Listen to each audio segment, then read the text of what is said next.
Assalamualaikum warahmatullahi wabarakatuh.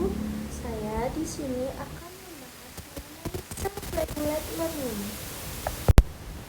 Yuk kita bahas selanjutnya. Jadi apa sih asal mula masalahnya? Jadi pendidikan ini merupakan peranan penting dalam membentuk generasi muda yang berkualitas, baik secara intelektual, emosional maupun sosial. Yuk kita simak tuntas tentang self-regulate learning. Self-regulate learning menurut Zimmerman 2002 yaitu proses di mana seseorang secara aktif mengarahkan, mengelola, dan mengevaluasi cara belajarnya sendiri untuk mencapai tujuan belajar secara efektif. Selanjutnya ada aspek-aspek dari self-regulate learning. Yuk bahas tuntas. Yang pertama ada aspek metakognisi. Jadi apa sih metakognisi? Metakognisi adalah kesadaran dan kemampuan individu dalam mengontrol cara berpikir dan proses belajarnya sendiri. Mencakup perencanaan, pemantauan, dan evaluasi terhadap strategi belajar yang akan digunakan dirinya. Yang kedua, ada motivasi. Motivasi merupakan dorongan internal yang membuat individu tetap berusaha dan bertindak untuk mencapai tujuan belajarnya meskipun menghadapi segala tantangan. Yang ketiga, ada perilaku. Aspek ini berkaitan dengan tindakan nyata atau kebiasaan belajar individu yang dilakukan secara mandiri seperti mencatat, mengatur waktu, atau mencari bantuan saat mengalami kesulitan. Ya, ada faktor-faktor yang mempengaruhi self-regulate learning. Yang pertama, ada faktor metakognisi. Faktor ini sangat penting karena membantu individu mengenali kekuatan dan kelemahan dalam belajarnya sendiri, serta menentukan strategi yang tepat untuk individu tersebut. Yang kedua, ada faktor keterampilan perilaku.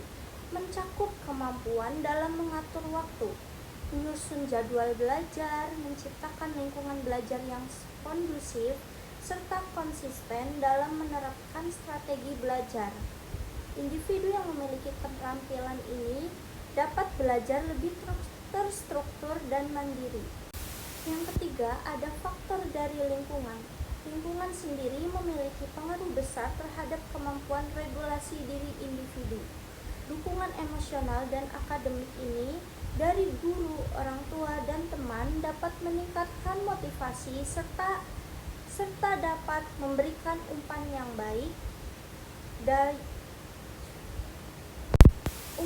baik yang dibutuhkan dalam proses pembelajaran. Selanjutnya ada tips and trik. Yuk kepoin tips and triknya. Jadi yang pertama ada membuat tujuan yang jelas. Jadi menentukan tujuan belajar yang spesifik dapat membantu untuk fokus dan memahami arah dari kegiatan belajar mereka. Yang kedua, menyusun jadwal belajar harian.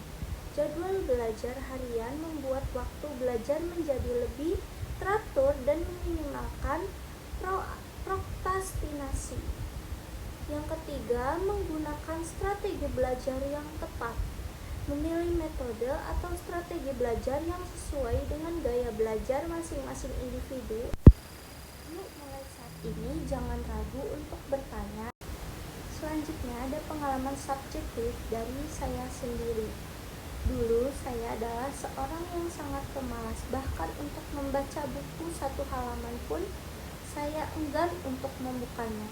Tapi lambat laun saya merasa belajar tidak lagi terasa seperti beban, tapi menjadi proses yang menyenangkan dan penuh makna. Saya sadar bahwa kemampuan untuk mengatur diri sendiri atau memotivasi dan merencanakan bahkan mengevaluasi ternyata adalah kunci dari semuanya. Sehingga saya pernah menjadi seorang konselor dan membantu individu yang mengalami kesulitan.